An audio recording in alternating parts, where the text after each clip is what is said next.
My name is Reggie Stewart, and we are in the parking lot of the Noble Mechanic and Reggie's Motorworks.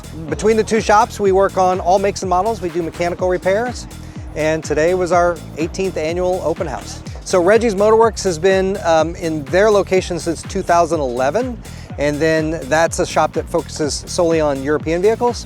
And a lot of people who have European vehicles also have Asian and domestic vehicles, and they needed a place to take them. So in 2020, in the midst of COVID, we opened the Noble Mechanic. You know, I'm just a car guy, and initially it was just getting more cars to show up that with enthusiasts that were interested in cars. You know, the first open house was probably under a dozen cars in my little shop in Westfield, and it's just grown ever since.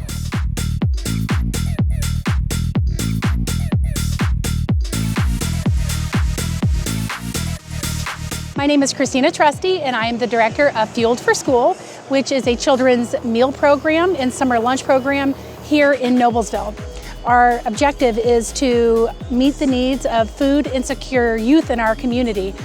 We currently are serving around 400 children who are food insecure by providing them weekend meal packs and summer lunch. Fueled for School was established 8 years ago when we noticed that there was a need in our community that had yet been filled. We've actually worked with Reggie for a few years now here at the car show. Reggie is passionate about serving the community, and I think he especially has a soft spot for youth, being a dad of 2 young sons. So Reggie actually came to us and said that he wanted to be part of filling the tummies of hungry kids in our community, and he invited us to be part of his car show. Well, Fueled for School came across my radar because they are active in the elementary school where my kids go. So I heard of this fundraiser. Kids are our future, right? And if they're not getting the nutrition they need, they're not going to be able to grow the way we need them to grow into our society.